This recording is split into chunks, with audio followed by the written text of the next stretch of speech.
Madame, Monsieur, bonjour et bienvenue sur Vox Africa. Je suis Fanny Wegscheider. Votre point quotidien sur l'actualité africaine et internationale, c'est tout de suite dans Vox Flash.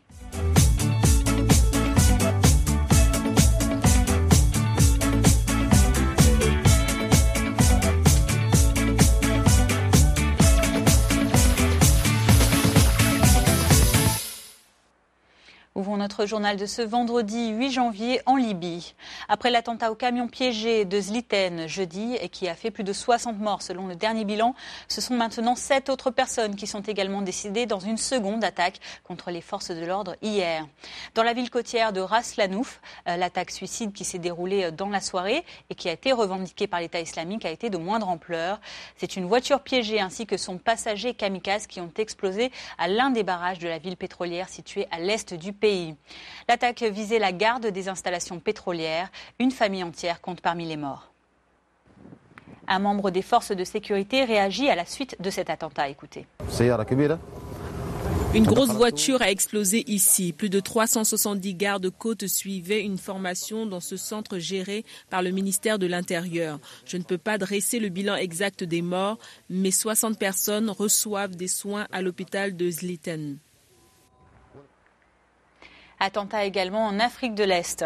Au moins une personne est décédée hier suite à 3 explosions d'obus de mortier en Somalie. Les obus ont été tirés à Mogadiscio par des islamistes Shebab aux abords de la Villa Somalia, le palais présidentiel et qui abrite également les bureaux du Premier ministre. Outre la personne qui est décédée, bien une autre est actuellement grièvement blessée aussi.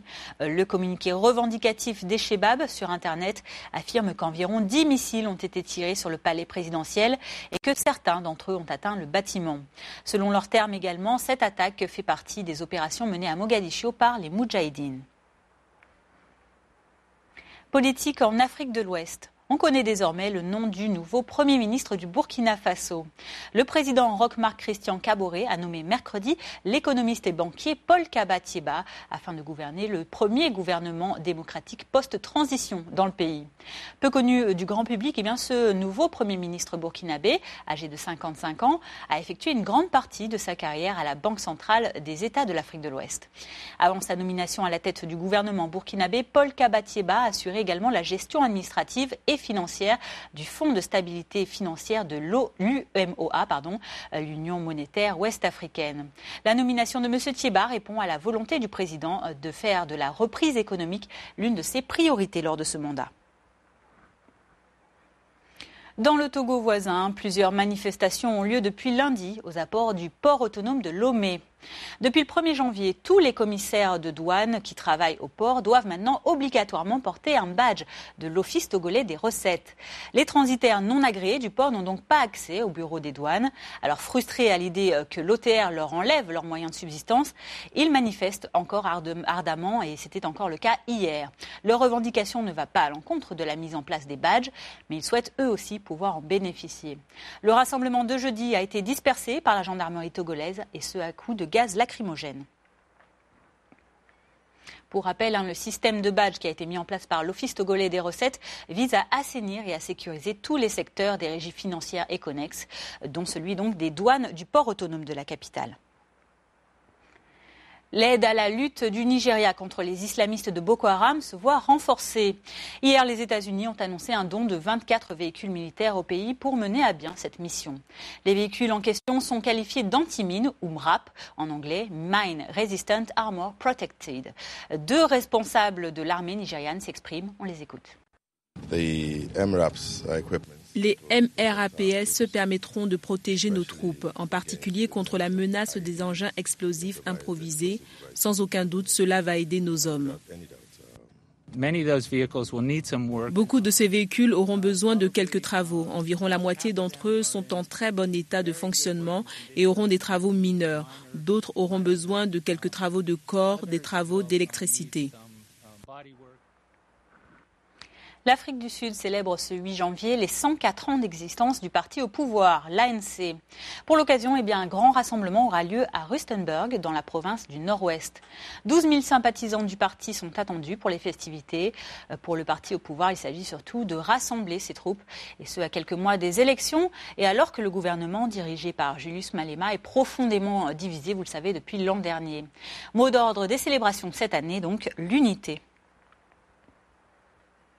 Autre anniversaire célébré en ce 8 janvier à l'international, les 20 ans de la mort de l'ancien président français François Mitterrand. Le parcours politique de M. Mitterrand a été sans précédent en France depuis sa libération. Et c'est surtout sur le plan international que le président socialiste, qui avait été élu en 1981, s'est illustré. Et c'est d'abord voulu avocat du tiers-monde. Et c'est ensuite surtout pour son rôle de militant acharné de l'Europe qui collera à cette image et que laisse donc M. Mitterrand après son décès en 1996. On se souvient également de l'attachement de François Mitterrand à œuvrer pour la construction de l'Europe.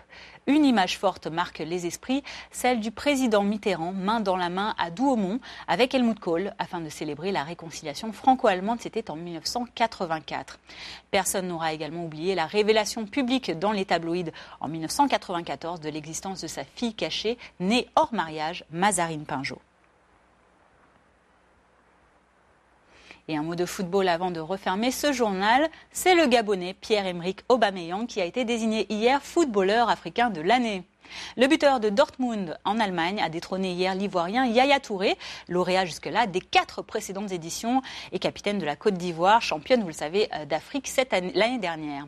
Révélé à Saint-Étienne en France entre 2011 et 2013, le capitaine Aubameyang de l'équipe du Gabon a brillé avec Dortmund en inscrivant 16 buts dans le championnat d'Allemagne la saison dernière et déjà 18 à la mi-saison rien qu'en 2015-2016. En tête du classement des buteurs, Aubameyang n'est pas loin de gagner son pari avec son entraîneur Thomas Tuchel, celui d'atteindre la barre des 20 réalisations en Bundesliga. Et du côté des entraîneurs, c'est le Français Hervé Renard qui a été élu après son 2e titre de champion d'Afrique avec la Zambie et la Côte d'Ivoire donc en 2015. Retour également sur le sacre donc du jeune Gabonais Pierre-Emerick Aubameyang ainsi que de l'entraîneur français avec ses réactions. C'est sûr, je suis très heureux et très content. Je suis quelqu'un qui pleure pas souvent, mais là c'était vraiment beaucoup d'émotions. Alors c'est sûr qu'il va falloir que je travaille énormément, que je travaille beaucoup. Et bien sûr, je sais que je peux avoir les qualités pour être là encore l'année prochaine. Mais ça demande beaucoup de travail et voilà, beaucoup de sacrifices aussi. You never win alone. Vous ne gagnez jamais seul. Donc, je voudrais féliciter mon équipe. Je voudrais féliciter la Fédération de Côte d'Ivoire parce qu'ils ont cru en moi. Et je dédie ce trophée à toutes les personnes à travers le monde venant de Côte d'Ivoire parce que ça a été une victoire formidable pour nous après 23 années d'attente. Bravo donc à eux deux. C'est la fin de ce Flash Information du vendredi 8 janvier. Merci à vous de l'avoir suivi. Je vous donne rendez-vous lundi pour votre point quotidien sur l'actualité. Très bon week-end à tous et surtout bonne suite de programmes sur Vox Africa.